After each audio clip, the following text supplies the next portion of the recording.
Okay.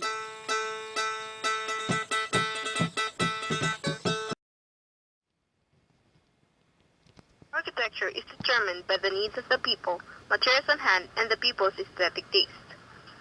The late national hero for architecture, Leandro Locsin, once said, Philippine architecture is an elusive thing because while it makes full use of modern technology, it is a residue of the different overlays of foreign influences left in the Philippines over the centuries. The Philippines' architectural landscape draws back to the three. Prior to the coming of the Spaniards, the most common built house is the nipa hut, also known as bahay kubo. Nipa huts were the native houses of the indigenous people of the country. These nipa huts gave way to the bahay na bato or stone house upon the arrival of the Spaniards. Stone houses became the typical shelter of noble Filipinos. It is basically a mixture of native Filipinos, Spanish, and Chinese influences. So itong bahay na bato, usually ito yung bahay ng mga mayayaman or ng ilustrados during the Spanish colonial era. The Spanish brought their architecture but quickly learned that stone buildings didn't last very long in an earthquake-prone country. As towns and plantations grew, more substantial homes were being built by the rising upper class. This Principalia and Ilustrados combined the structural features of the bahay kubo with stylistic elements from Europe and Asia. The result was the bahay na bato.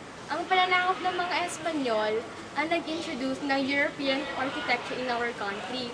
And then, the influence of European architecture came through the Manila Galleon trade. And then, yung bahay na bato, which is the typical house during the Spanish colonial era, derived from the typical na bahay kubo. And ayun, pinagpatuloy niya lang yung open ventilation and yung iba pang features ng bahay na bato. Ang main difference lang is, ang bahay na bato is literally made from stones, which is sturdier than bamboo materials because they are light. Between the bahay kubo and the bahay na bato. There are also some regional differences, but they all have some features in common. Typically raised or two-story, the main living area is on the upper level. To take advantage of cooling breezes, large windows surround the upper floor. The window sashes commonly have capiz shell panes and can be opened wide or closed for privacy or during stormy weather. Vents above the windows, protected by the roof eaves, let air in when it's rainy. Small shuttered windows below the large windows, called ventanillas, are screened with balusters or grillwork and can be left open when the large windows are closed, such as at night.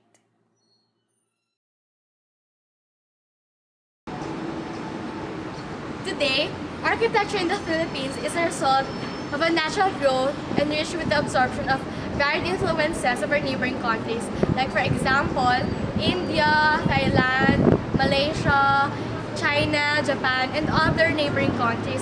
And of course, we won't forget ang influence ng Western countries in our country because di ba na-colonize tayo ng Spaniards and Americans? So there, sobrang laki ng influence ng Western countries in our Philippine architecture. So as you can see, here sa background ko is an example of a condominium. So here in BGC, instead of having houses sa Intramuros na may mga houses sila, here sa BGC we have condominiums. And ano nga ba yung condominium? A condominium is a form of house in which isang real estate property ay sinishare ng individual owners. Condominium ownership is also used for non-residential land uses, like offices, hotel rooms, retail shops, group housing facilities such as retirement homes or dormitories, and storages. More buyers are deciding to purchase condos over houses in recent years due to resurgence in urban living. Condos are usually located in urban areas and within walking distance to shops, restaurants, and other places of interest. Some also have resort-like amenities such as pools and fitness centers that would be cost prohibitive in a house. With people living busier lives, condos are an attractive choice because of their convenience and low maintenance lifestyle. Since association fees cover the exterior and many of the expensive components of the structure, maintenance is limited to the interior of the dwelling.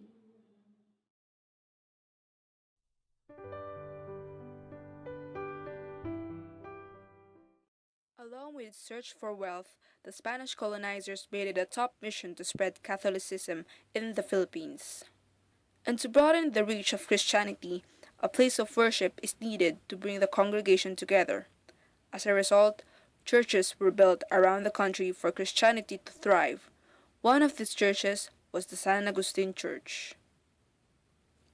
It is said that the San Agustin Church was rebuilt 3 times due to the man-made and natural disasters. Since then, it has withstood natural disasters and has become the oldest church in the Philippines. It is the Iglesia de San Pablo, now commonly known as the San Agustin Church, established in 1571 and built in 1589, is the oldest stone church of the Philippines. The San Agustin Church is administered by the Agustino friars and has been celebrating its Saturdays as a day of devotion to Nuestra Señora de la Consolación y Serea. The tomb of El Adelantado Miguel López de Legazpi, who was the first Gobernador General, can be found in the easternmost chapel of the transept. This wedding capital of the Philippines was declared as a World Heritage Site in 1993 by the United Nations Organization for Education, Science, and Culture, or also known as UNESCO.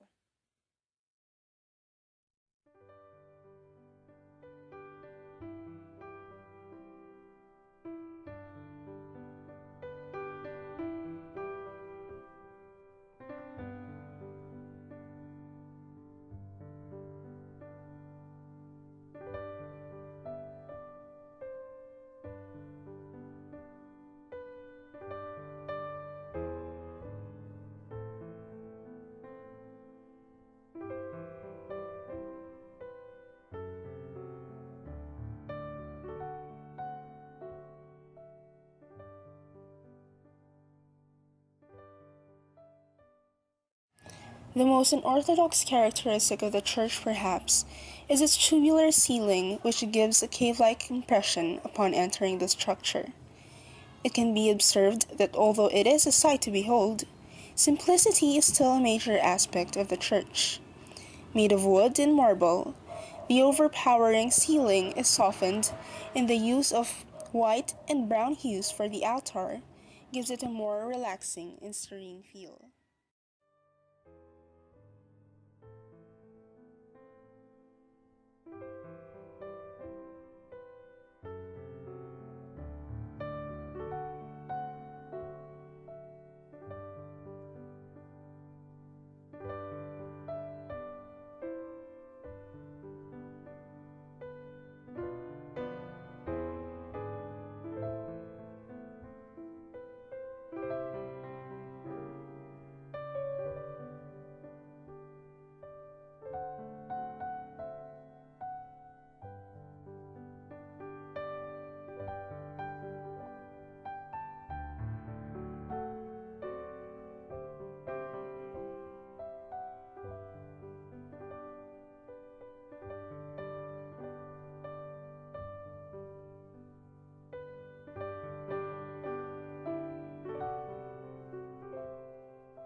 Okay, so right now we're here inside the chapel of San Pedro de Calungsod, which is named after San Pedro Calungsod, the first Visayan saint, and is also a role model for the youth. It is said na itong church na ito is located at the topmost level of the mall itself, kasi so that people can feel this familiar feeling, which is being closer to God.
Bonifacio Global City, also known as BGC, is home to many establishments.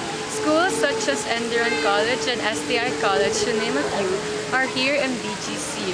The famous Mine Museum is also here since 2012. It has dedicated itself to educating the public on many fields of science. Now you can also locate many shops and restaurants here. These shops and restaurants are mostly foreign brands though, but of course you can also find some Filipino brands such as Elias and Pancake House. There are also some sculptures, 7 to be exact, scattered around in BGC. These sculptures are heavily influenced by either patriotism or nature.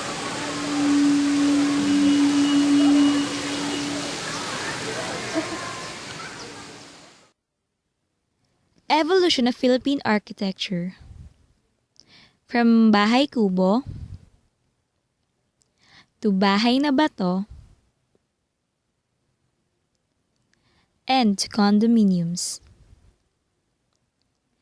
And from the Spanish influence, the Church of San Agustin located at Intramuros, Manila, and the Church of Pedro Calungsod located at Bonifacio Global City.